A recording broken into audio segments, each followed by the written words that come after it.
ছাত্র জনতার অভ্যুত্থানের মধ্য দিয়ে ক্ষমতাচ্যুত হয় আওয়ামী লীগ।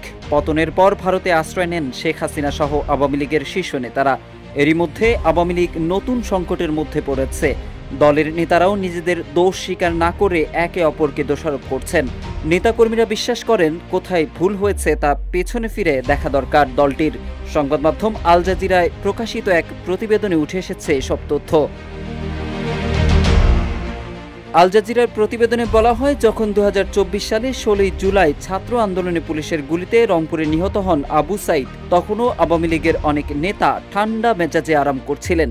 তাদের কাউকে কাউকে তার অফিসে কোনো স্থানীয় কবি কবিতা পাঠ করে শোনাচ্ছিলেন। আবৃত্তি শেষে তিনি বলে ওঠেন, ওয়ান্ডারফুল। এর কিছু সময় পরে আবু সাইদ হত্যার তথ্য কানে এলেও নেতা উড়িয়ে দিয়ে বলেন, কিছুই হবে না, নেতা হাসিনা সবকিছু ঠিক করে ফেলবেন। এর মধ্য দিয়েই প্রকাশ পেয়ে যায় মাঠ পর্যায়ে কি হচ্ছে তা তারা মোটেও আমলে নেননি।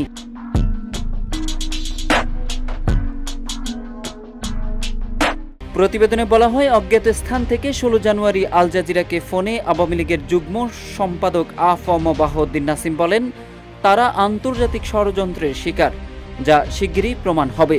তবে নাসিমের এমন মন্তব্যের পর বিশ্লেষকরা বলছেন, তাদের দলের নেতৃত্বের যে ব্যর্থতা এবং জনগণের অভিযোগগুলো সমাধানে তাদের যে অক্ষমতা তা ফুটে ওঠে এমন প্রত্যাখ্যানের মধ্য দিয়ে। পক্ষান্তরে তাদের এমন মন্তব্যে দলের তৃণমূল পর্যায়ের নেতাকর্মীদের দূরে সরিয়ে দিচ্ছে। যেসব নেতাকর্মীর অনেকেই হত্যাকাণ্ডের বিরুদ্ধে আইনি ব্যবস্থার ভয়ে হয়তো আত্মগোপনে আছেন, না হয় আতঙ্কিত। প্রতিবেদনে আরও বলা হয়, খুলনার স্থানীয় ছাত্রলীগের এক নেতা বলেন, যখন টেলিভিশনে নাটকীয় পলায়নের দৃশ্য সম্প্রচার হচ্ছিল তখনও কিছু নেতাকর্মীকে নিয়ে তিনি রাজপথে অবস্থান করছিলেন। স্থানীয় এমপিকে ফোন করার চেষ্টা করলেও বন্ধ পান। তিনি যোগ করেন, ঠিক ওই মুহূর্তে তার মনে হয়েছে তাদের সঙ্গে প্রতারণা করা হয়েছে। ছাত্রলীগ নিষিদ্ধের পর খুলনা ছাত্রলীগের প্রভাবশালী এক নেতা ভুয়া পরিচয়ে ঢাকায় পৌঁছান। শুরু করেন ছোট্ট ব্যবসা। দল তাদেরকে পরিত্যাগ করেছে আর কখনো রাজনীতিতে ফিরবেন না বলেও জানান তিনি। সারা দেশের তৃণমূল পর্যায়ের নেতাকর্মীদের মধ্যে তাদেরকে পরিত্যাগ করার একই রকম অনুভূতি ব্যক্ত করেছেন। বহু নেতাকর্মী রয়েছেন নীরব। তবে বাংলাদেশ কৃষক লীগের সহকারী সম্পাদক সামিউল বশির সামাজিক যোগাযোগ মাধ্যমগুলোতে রয়েছেন সক্রিয়। তিনি আল জাজিরাকে বলেন, প্রতিশ্রুতিবদ্ধ নেতাকর্মীদের বছরের পর বছর এক পেশে করে রাখা হয়েছে। 2014 সাল থেকে সুযোগ সন্ধানীরা এবং স্থানীয় এমপিদের পরিবারের সদস্যরা তৃণমূল পর্যায়ে দলীয় কাঠামোতে আধিপত্য বিস্তার করেছে। এর ফলে বিপর্যয়ের সৃষ্টি হয়েছে।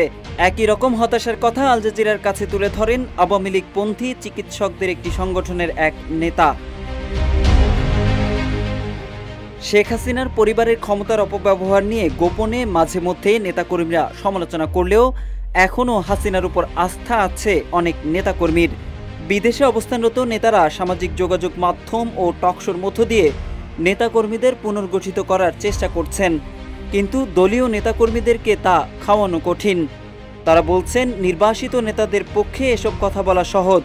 প্রতিবেদনে বলা হয়, এমন পরিস্থিতিতে আওয়ামী লীগের রাজনৈতিক প্রত্যাবর্তন অনেক দূরের পথ। Mohammad Saiful Islam, news desk, Ittefaq.